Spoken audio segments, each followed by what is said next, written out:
पार्वती जी कहने लगी आपके गले में जो मुंडों की माला है वो किसकी है और वो क्यों धारण किए हुए? भोले बाबा कहने लगे देवी ये ना पूछो बाकी सब कुछ पूछो। ये तो ठीक है हमें नहीं जाना तुम्हारे साथ। भोले बाबा समझाने का प्रयास करने लगे। मैया नहीं मानी तो भोले बाबा ने कसम देवी हम बताते हैं कि जितने भी गले में मुंड है इस माला में, ये मुंड किसी और की नहीं है, ये मुंड तुम्हारे ही हैं। इतनी बार तुम्हारी मृत्यु हो चुकी है लेकिन हम तुम्हारे प्रेम बस में आके हर एक मुंड अपने धागा में डाल के और गले में धारण कर लेते हैं। पार्वती जी कहने लगी हम इतनी बार मर गए तुम एक बार बुखारू नहीं आए हो? हम इतनी बार मर चुके हैं, हमारी मृत्यु इतनी बार हो चुकी है, तुम्हें एक बार बुखार भी नहीं आया, तुम बीमार भी नहीं पड़ी, तुम एक बार भी नहीं मरे। भगवान भोलेनाथ कहने लगे देवी हम नहीं मर सकते, हमारी मृत्यु नहीं हो सकती। क्यों नहीं हो सकती? हमारी मृत्यु इसलिए नहीं हो सकती क्योंकि हमने अमर कथा का रसपान किया है, और जो अमर कथा का रसपान कर लेता है उसकी मृत्यु नहीं होती है। हमने अमर कथा का रसपान किया है इसलिए हमारी मृत्यु नहीं हो सकती। मैया कहने लगी वो अमर कथा का रसपान हमें नहीं करा। कहा देवी को अमर कथा का रसपान हर कोई नहीं कर सकता। अमर कथा क्या है? श्रीमद् भागवत कथा को ही अमर कथा कहा जाता है, लेकिन उसका सुनने का बहुत नियम है तब उसको अमर कथा बोला गया है।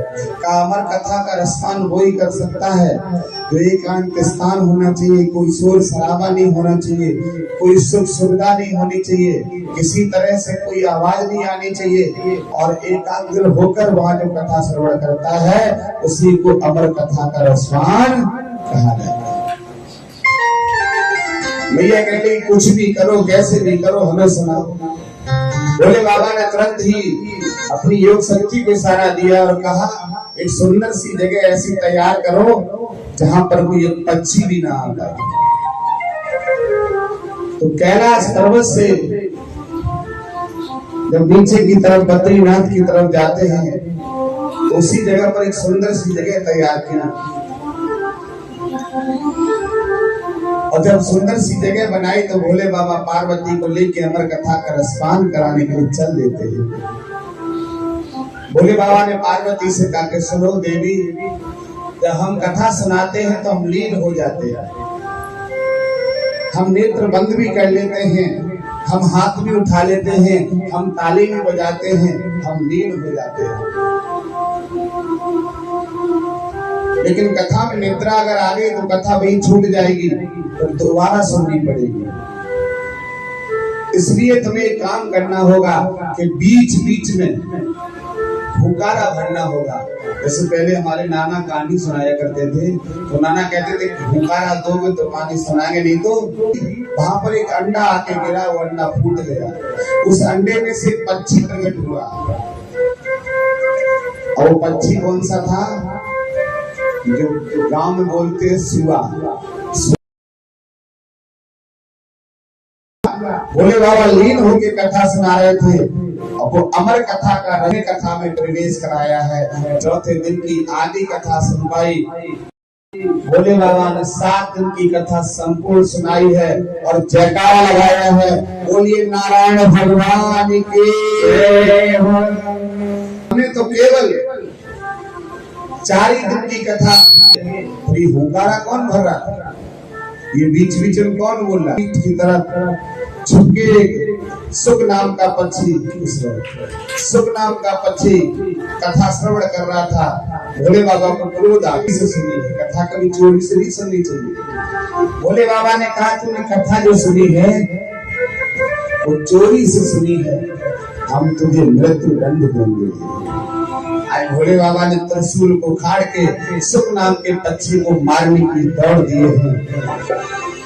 सुख नाम का पक्षी वहां से उड़ता हुआ चल दिया। इधर बद्रीधाम शाम प्रासा अपने बालों को सुखा रही, तो माताएं बाल धो लेती तो ऐसे झाड़ती ना पीछे, तो वो बालों को सुखा रही थी, और जैसी बालों को सुखा रही थी, तो जब बालों को सुखाया है, तो बालों को सुखाते समय श्राम प्रासाद कुटिया में तो सुख नाम का पक्षी प्रवेश किया, और जब प्रवेश किया तो व्यास जी की पत्नी बिटिका देवी की अचानक से जमुहाई आ गई।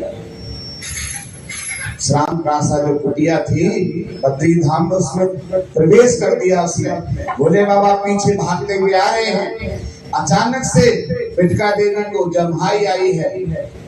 मुंह उन्होंने कहा कि हमारे मुख में कोई पक्षी चला गया, और वो गर्भ में प्रवेश अंदर कर गया। बाबा अंदर, बाबा आए, बाबा